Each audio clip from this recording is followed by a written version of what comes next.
Hello, women of the channel. I'm Jacquie Rives, your community leader, and welcome to another Woman of the Week. This week, we get to know Sol Rashidi, researcher, author, speaker, and chief strategy officer of AI and data at Cyera. Hi, Sol. How are you doing? Hi, Jackie. Thank you for having me. Yes, well, I'm really excited to get to know you. So we'll dive into those icebreakers. Where do you live and where did you grow up if that's different? I currently live in Miami Beach and I have for the past 9 years. When I took on the role of chief AI officer back in 2016, my client had hired me. At the time, I was a partner at a management consulting firm, one of the big fours. And I was a senior partner overseeing advanced analytics, data ecosystems, artificial intelligence, and robotics. And 9 months in, my client hired me and said, listen, so you know the good, the bad, the ugly. You're cheerfully resilient. You're the only technical person we actually understand. How about you stop selling the dog food and start eating your own dog food and joining us full time? And so at the time, we lived in New York City, and my son was only, I think, a year and a half, and I was 4 months pregnant with my daughter. And so I was like, I'm doing the commute, I'm getting tired. So I told my husband, why not? This is an amazing opportunity and it's my first C-suite role. This is going to be big for the career. And if we don't like moving to Miami, we can always move back to New York City. So we did it as a means for me to get off the road, find some stability, take on this new C-suite role, explore the opportunity. And we absolutely love it. So 9 years in, we're still in Miami Beach. Now, my running joke is home is where I lay my head at night because I'm always on the road. I travel at least 3, 4 days a week. And so that's where home is at this point in time because I'm on the road so much. I guess the weather down there is probably a lot better, especially this Oh winter yeah. Oh yeah. I'm with in all their Cambridge right now and snowstorms. it's freezing and I'm bundled up and like I was supposed to go for a run this morning and I realized I have back to back to calls starting at 7. So I get my next like 45-minute break coming up. I'm like, I'm just not going to change. No, I I don't love waste time. that.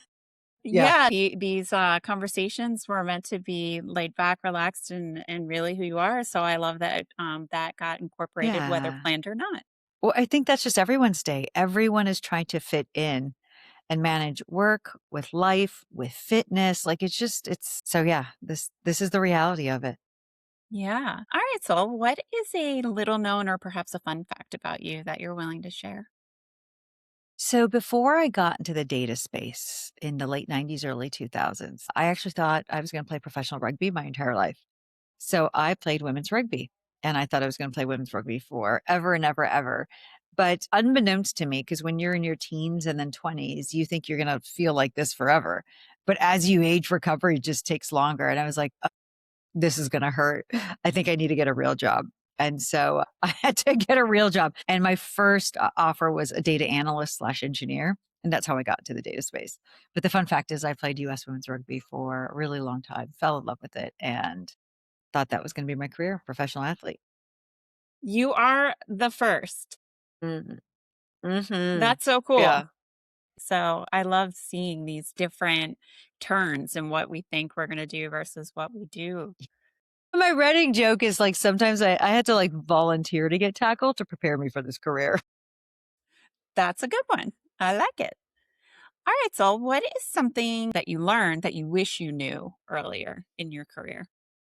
You know, it's interesting because I think when you start off, the goal is just to do your job and do it well, to be reliable, to be accountable, to make your boss happy. And the rules of engagement are kind of known. This is your work, this is your scope. Do it well enough for 2 to 4 years. You get promoted from like associate to maybe manager to senior manager to associate director to director, whatever it may be. There's like a natural path. But I think there's two things that I've learned. Being a good individual contributor is a very different skill set than being a good manager. And most people think that if you're really good at your job as an individual contributor, you're ready to be a manager. And that is not the case at all. Which is why sometimes I've had phenomenal managers, but I'm like, God, they don't know the space. How did they become managers? But they're great managers. And I've had horrible managers, but they were brilliant in this space. They just didn't know how to manage people. And the two skill sets are very different. Now, some could categorize it as hard skills or soft skills. It's just there's a pivot and a transition and a learning curve that has to happen. And I made a lot of mistakes as a first time manager. I would say that's the first learning curve. The second one is when you get lucky enough and you get to become a C suite, no one teaches you how to be a good C suite executive. No one teaches you the do's and don'ts of politics. No one teaches you the do's and don'ts of boundaries and territory building. No one teaches you the do's and don'ts of how companies really make decisions and who are the ones behind the scenes making the decisions. It's never really the vocal, outright ones. And like title and level have some influence, but oftentimes the decision makers are the hidden ones and you don't know until you know. And so I didn't realize that. And I learned on the job and I was horrified and humiliated. And like with every C suite position, I just got more experienced, but it took the opportunity of being in the role to actually learn it. There's no training ground. There's no playbook of in this situation, keep your mouth shut and say, that's a really good thought. Let me get back to you. Versus we've been talking about this for the past 6 months. How on earth are you coming to this meeting and saying you don't know what we're talking about? Right? Totally fair. Yes and yes. Well, what made you want to be in a leadership position? I wanted a seat at the table because I felt we weren't making the right decisions.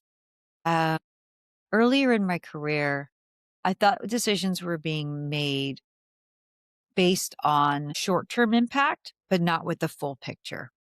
And I don't know why that intuitively I was like, yeah, that's going to be okay for 6 months, but that's going to get us in trouble in a year and a half. Or sometimes I got fed up of being told what to do, even though instinctually it was against what I felt we should be doing. And so part of me is like in our space when it comes to data, most people don't understand this space or how important it is, or how it fundamentally is the power behind the power to every capability you're trying to enable with the business. But it was treated as a stepchild, redheaded stepchild, if you will, like to kind of go back to old mythical folklore stories. And I wanted a seat at the table to be able to change the narrative of how important data is when you're developing any capability from business intelligence to supply chain optimization to artificial intelligence. And so I thought with my business acumen, my technical background, and the craft that I was learning mid flight around storytelling, I could change the narrative and the investments that companies need to make in this space would stop shriveling and people would understand how important it was. So for me, it was having a seat at the table so that I could help influence the directions of where the company should be investing. Powerful. These interviews go by so fast, but I have two more questions for you. Yeah, What is let's do one it. decision you wish you didn't make? My first C suite, I went toe to toe with the president of a division in front of other executives. And my state of mind wasn't to be confrontational Yeah. or to be combative. It was just, he was saying some things that I was like, you're really not informed. I didn't say that, of course, Right. but it was a dialogue and a discussion. And I just wasn't dropping it, nor that I was like, that's a good thought. How about I set up some time for us and let's revisit this because I think there's some additional data points that could help. But I didn't do that. I was like, I hear what you're saying. I think some things that are good for us to know are XYZ. And then he would come back. And then I would come back with ABC. Then he would come back. I needed to stop it right then and there. That dialogue got me into a lot of trouble. And I thought it was very normal and innocent. It wasn't until it was over that I felt the tension in the room. And I was like, and he's not going to get blamed. One, he's more senior. And two, he's a guy. I'm going to get blamed for Yeah. this one. And it was the do's and don'ts of C suite positions. You never go toe to toe with another executive. And I was the most junior executive in the room. And boldness was not favored. So, biggest mistake. Yeah. Yeah. I can understand that. All right. One closeout question, because Okay. I feel like you're going to have some interesting insights here. What are some best practices you use to manage your time or perhaps protect your time? I think everyone is struggling with this, and especially as a woman, right? Like you read off like things that I do now, but Yeah. I'm also a mother of an 8-year-old and a 10-year-old. I'm also married. I'm also the caretaker of like aging parents. Our roles and responsibilities never end. I'm also the ones that make all the dentist appointments, all the doctor's appointments, all the PTA meetings, like et cetera, et cetera. There's not enough hours in the day and I'm exhausted. And my way of approaching this up until 2 years ago, and I turned 48 this year. So up until I was 46 was just to-do list, cross off. But I realized that it was coming at a sacrifice to me. One, I always felt behind. I'm never caught up. 2, I was losing my sanity in the process. And 3, I was taking on a lot more. And it wasn't until I actually burnt out that I was like, wait a minute, there's got to be a different way of living. So the way I manage it right now, it's not perfect, but it's way better than what it was, is I have very clear boundaries. And I had to have a talk with my husband and say, listen, just because I could doesn't mean I should. Hmm. I can do a lot of things.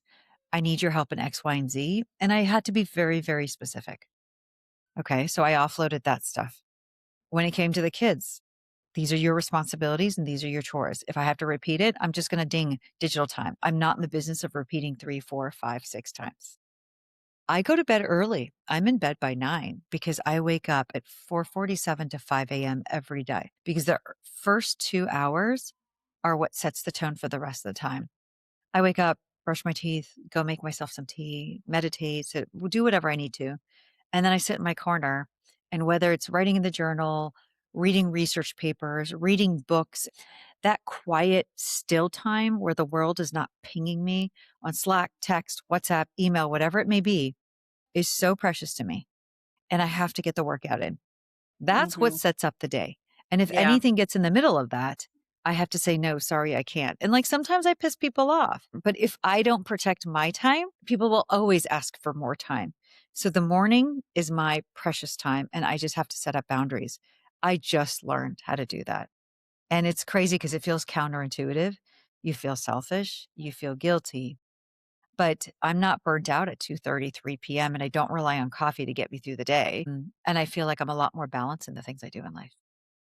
I'm so glad that we made the extra time to get that question in. It resonates completely. We learn it really late, and I think it's part Yeah. of it is like, I'm the child of immigrant parents.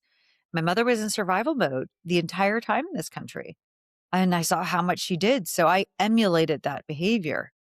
We're not because quite frankly, as women, no is a bad look for us. We're Mm, inflexible, we're rigid, we're not leading yeah. with compassionate, we're not selfless.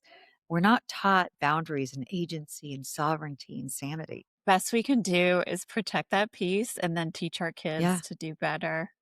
that's right. That's right. Well, it was so great talking to you. This time always So goes great. by too quick. But thank you so much for allowing us to celebrate you as Yeah. Woman of the Week. Thank you for bringing your true self with you Yeah, today. ready to go for a run? Yeah, I hope you have a great run. Thank you. Um, Again, just thank you so much. I appreciate it, Jackie. Thank you again. And thank you for doing this and recognizing women. Oftentimes, I don't think we get enough recognition. I don't think we need Yes, validation. I think it's just recognition of like, listen, it's a thankless position. You're doing fine.